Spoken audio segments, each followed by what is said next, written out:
Halo, Assalamualaikum warahmatullahi wabarakatuh. Jumpa lagi di channel ini, channel yang yang menjadi tempat untuk mempelajari bisnis tour and travel, khususnya untuk di open trip.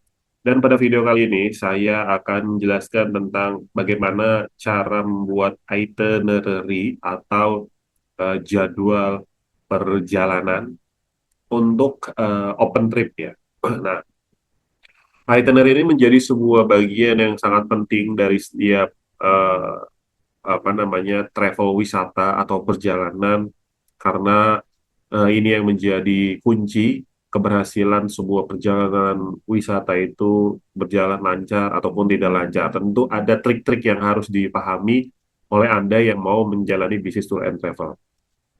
Nah, untuk itinerary atau bahasa Indonesianya jadwal perjalanan lah gitu ya. Tapi saya selalu menyebutnya itinerary. Untuk open trip itu berbeda dengan private trip. Jadi kita harus sesuaikan dan yang akan saya jelaskan pada kali ini adalah itinerary untuk open trip wisata. Namun sebelumnya jangan lupa subscribe channel ini agar channel ini terus berkembang dan memberikan manfaat yang sebesar-besarnya untuk siapapun yang mau membuka atau belajar bisnis tour and travel. Nah, panduannya yang pertama tentu kita harus melakukan yang namanya riset dan menentukan tema. Saya minta apa namanya dibantu breakdown oleh Gemini. Tinggal hari saya akan menjelaskan. Nah, yang harus dipahami adalah sebelum kita mengatur jadwalnya, time demi time-nya, ya, atau time to time-nya, kita harus tentukan dulu bahwa perjalanan yang akan kita buat ini merupakan segmentasi marketnya, segmentasi pesertanya itu backpacker kah, keluarga, atau fotografer, atau apapun gitu ya. Kemudian temanya ini santai, ya, wisatanya belanja, atau apa gitu. Karena ini nanti akan menentukan beda-beda. Tentu yang wisata belanja nanti itinerary-nya akan kita lebih banyakin untuk shopping gitu ya ke tempat-tempat eh, perbelanjaan.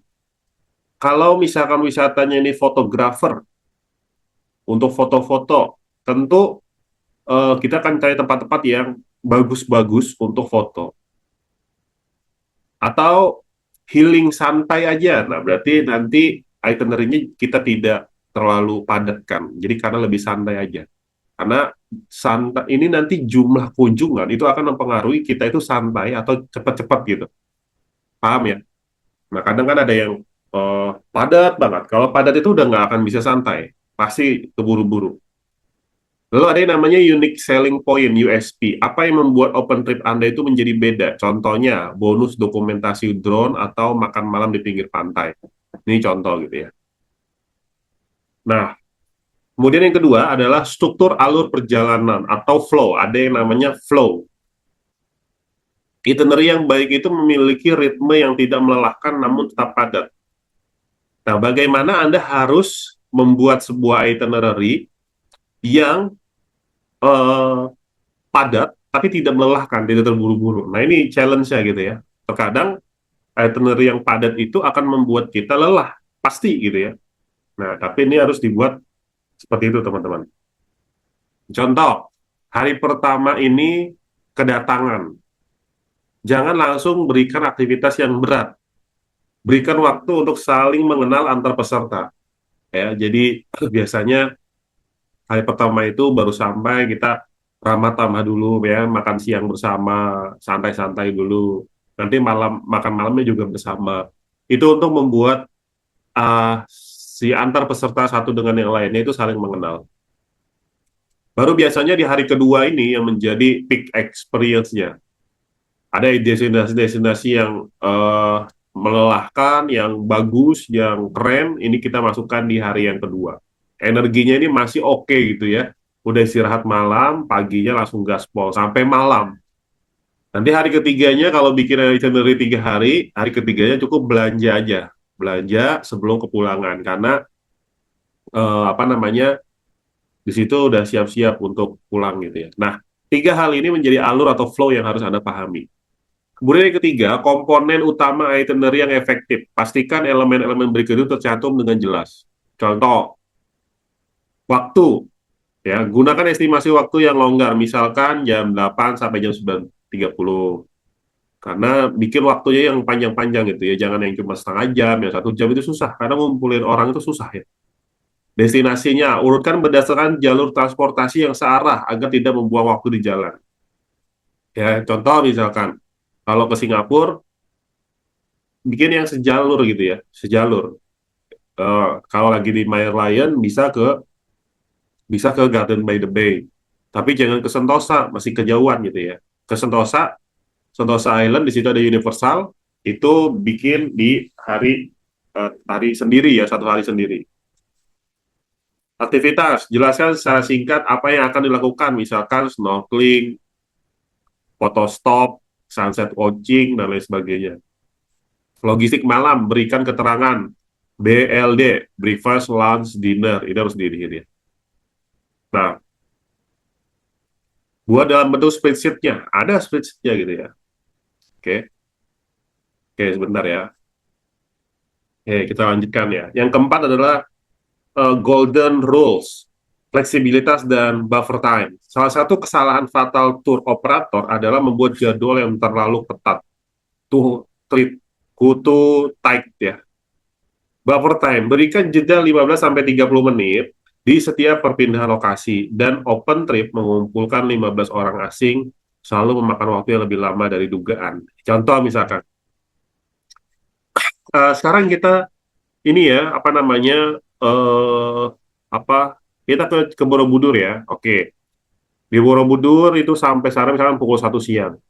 Nanti kita sudah kumpul lagi jam 3 sore ya, oke, jam 3 sore. Itu realnya itu nggak akan ngumpul jam 3. Pasti gitu. Bisa jadi 15-30 menit itu pasti aja ada yang lebih ya. Contoh misalkan ke tempat shopping gitu ya, bakpia misalkan. Atau ke Malioboro lah. Malioboro jam 6 sore. Nanti kita kumpul lagi jam 8 malam ya di bis. Itu pasti nggak jam 8 malam. Bisa lebih sampai setengah 9 bahkan jam 9 malam. Ada aja aktivitas tambahan yang mereka lakukan. Nah, hal-hal yang seperti itu kita harus berikan yang namanya buffer time atau jeda ya, jeda waktu supaya nanti ke trip selanjutnya itu nggak keburu-buru. Opsi kontingensi, siapkan rencana cadangan jika cuaca buruk, misalkan museum sebagai pengganti pantai. Jadi ada yang namanya opsi untuk mengubah suatu jadwal yang tidak memungkinkan dilakukan karena akibat cuaca misalkan. Yang kelima, transparansi fasilitas, include dan exclude-nya. Untuk menghindari komplain di lapangan, jelaskan dengan sangat detail termasuk dan tidak termasuk. Ini penting ya, jangan pernah sekali-kali menyembunyikan fasilitas yang sebetulnya dia tidak termasuk tapi tidak dijelaskan. Apa aja? Ya, fasilitas ya, transportasi, makan, dokumentasi, dan lain sebagainya ya. Visualisasi dan layout itinerary bukan sekedar teks tapi alat pemasaran. Jadi gunakan foto asli destinasi yang menarik, gunakan poin-poin yang mudah dibaca, scannable, cantumkan perlengkapan yang harus dibawa oleh peserta seperti sepatu lari, jaket, atau obat. Jadi sekarang itinerary yang bagus itu di setiap misalkan di sampingnya itu dikasih uh, lo foto destinasi yang dikunjungin itu menjadi eye catching ya, jadi scannable. Jadi si tamu itu sudah mulai membayangkan dia akan ngapain gitu ya. Tips tambahan untuk tour leader, satu orang yang terlambat bisa merusak mood seluruh grup. Pastikan dalam itinerary tertulis aturan tegas mengenai waktu kumpul demi kenyamanan bersama. Nah, seperti itu ya. Jadi untuk menyusun itinerary, kalau contoh-contohnya banyak banget ya, teman-teman juga bisa cari contohnya. Cuman yang jelas ini adalah hal-hal penting yang harus kalian pahami sebelum Anda betul-betul jangan sampai hanya sekedar membuat aja, mencontek, tapi nggak mengetahui hal-hal yang harus kenapa sih begitu gitu ya. Nah, jadi ini ya, silakan dipelajari lagi, dicatat, dan dipraktekkan.